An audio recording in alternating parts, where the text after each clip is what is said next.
et aux collines couvrez-nous. Car si l'on fait ces choses au bois vert, qu'arrivera-t-il au bois sec?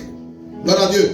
Donc c'est pour dire simplement que demain, moi qui suis le bois frais, moi qui suis frais, moi qui suis quelqu'un à qui on ne peut même pas, ou bien quelqu'un qu'on ne peut même pas toucher, on ne peut pas faire du mal, parce que je suis le Fils de Dieu. Parce que si tout de suite je dis, arrête ça, cela va s'arrêter. Parce que mon Dieu m'a donné tout le pouvoir. Gloire à Dieu. Et même dans Luc encore, il dit que son Dieu lui a donné tout le pouvoir, toute la puissance. Vous comprenez? Donc il pouvait même dire, non, ne me touchez pas.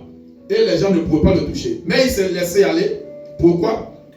Parce qu'il fallait ça, que nous ayons la vie. Gloire à Dieu. Il fallait ça pour que nous ne soyons pas amenés aussi dans cette situation. Amen.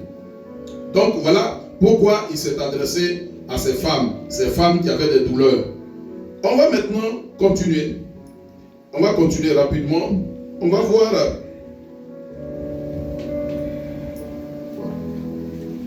On continue en Luc.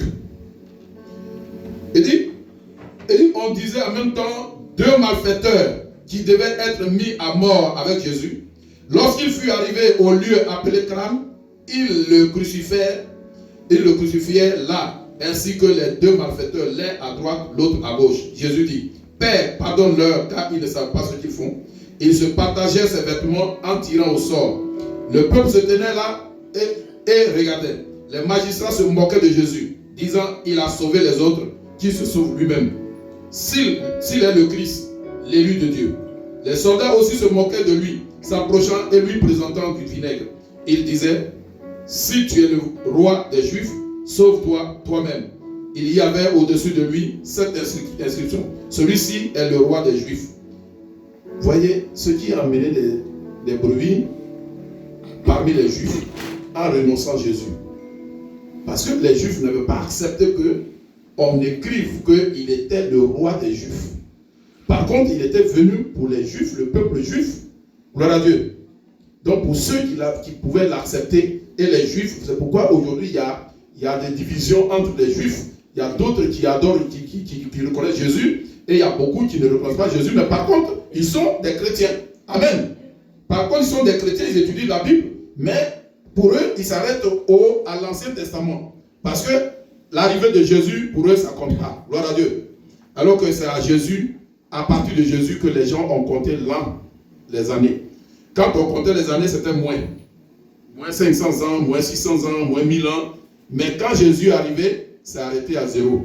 Et l'année a commencé là, on dit l'année 1. À partir de Jésus, la naissance de Jésus.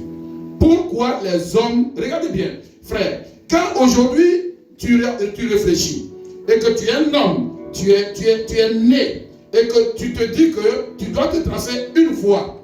Cette voie-là que tu dois prendre, il faut d'abord imaginer, il faut d'abord réfléchir. Mais pourquoi on est jusqu'à présent à l'an 2022 alors que le monde a été créé depuis longtemps? Mais les années passent vite. Il faut te dire que c'est hier qu'on a commencé à compter les années. Mais pourquoi ces années ont été comptées là? Il faut t'imaginer, frère. Si le monde entier compte les années à partir de Jésus, ça veut dire que Jésus a été reconnu comme celui qui était venu arranger le monde. Gloire à Dieu. Celui qui était venu renouveler le monde, parce que le monde avait été déjà détruit par son Père et reconstruit par rapport à Noé, à travers Noé. Gloire à Dieu. Je ne sais pas pourquoi nous les hommes, nous pouvons raisonner ainsi, sans connaître la valeur des choses. Parce que la valeur des choses,